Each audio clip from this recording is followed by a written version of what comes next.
Hello and welcome to all you dear fellow Virgos out there having the sun in Virgo like I do, or the moon in Virgo, or a rising sign, the ascendant in Virgo. This is mostly applicable, by the way, if you have an ascendant in Virgo. Now let's get started because what a significant month for you.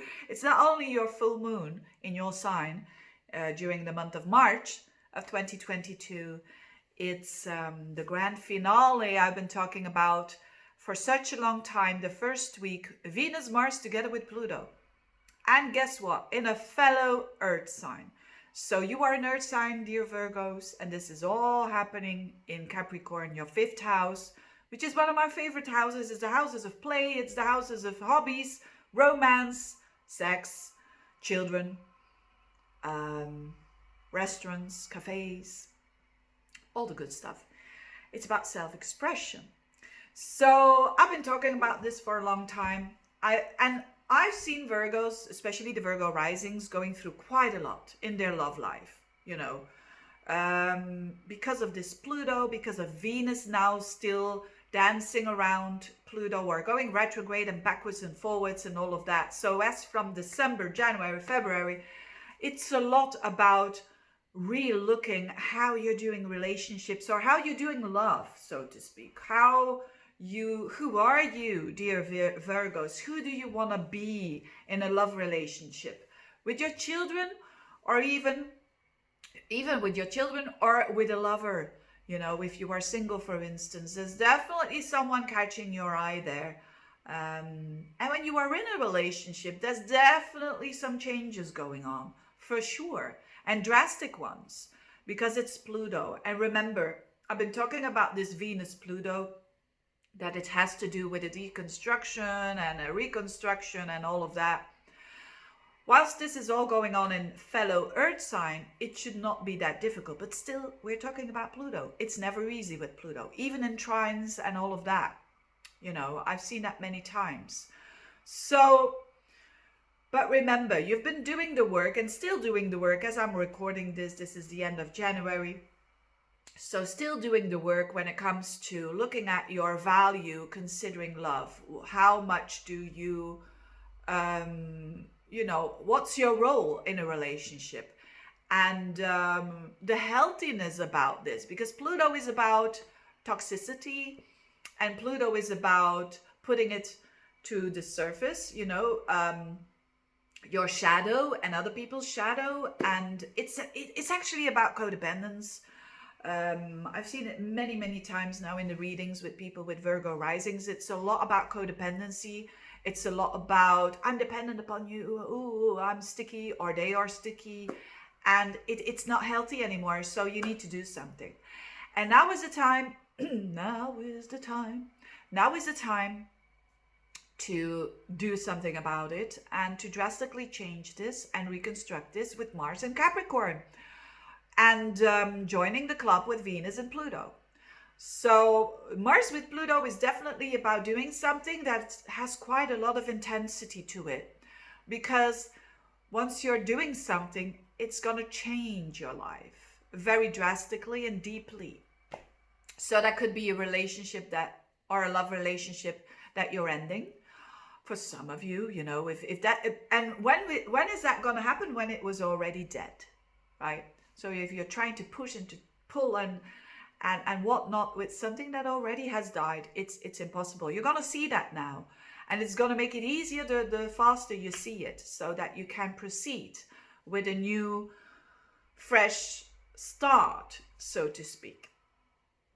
And for others, it's going to be a different kind of relating with a lover or with a child, but that is way more healthy. It could be tons of things happening. Maybe you are doing now 50-50 instead of you doing 90%, and they are doing 10%, or the other way around. Who knows? Can be a Virgo like that as well, who's saying, I don't have the balls to end this, but it doesn't matter, no judging here. It's about this deconstruction, reconstruction. And the first week of the month is a windfall. It is for you definitely about a new passionate start. Whether there has been an ending, of course there has been an ending. especially when you are in a relationship, it's never going to be the same. It's going to be on different level. It's because you have changed, and so did that other person. So there is this brand new start. There is this new upgrade that you're having. And the sooner you are accepting that, the easier it's going to get for the rest of your life. So, and for a lot of you, this is a new relationship.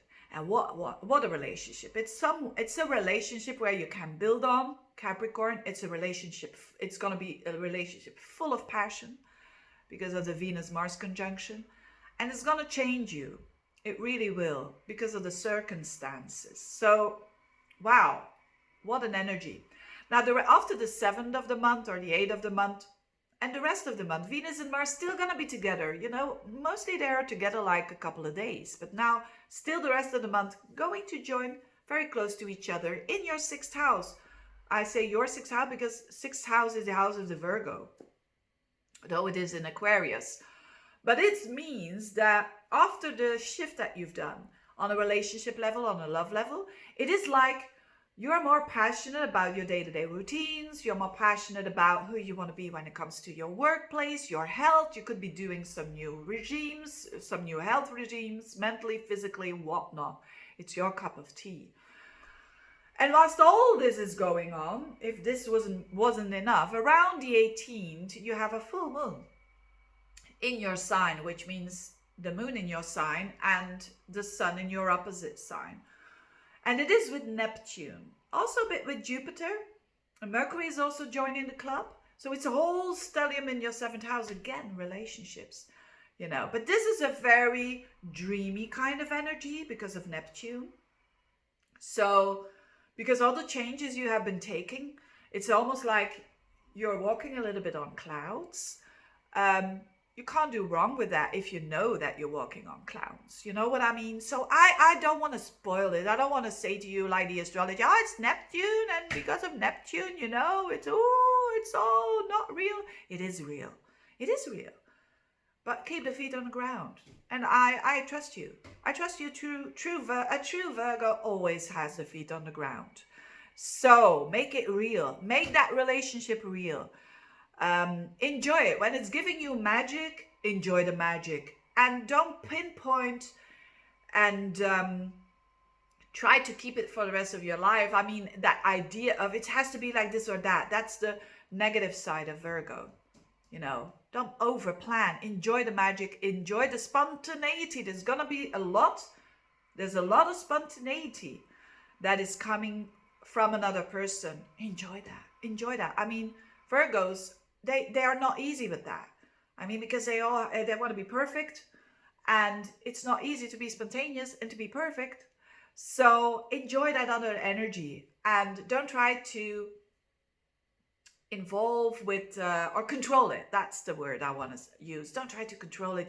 Just enjoy it. Anyway, having said that, I wish you all the best. Enjoy your full moon, and thank you for watching. Have a very, very good month. A very magical month, but with the feet on the ground. Remember.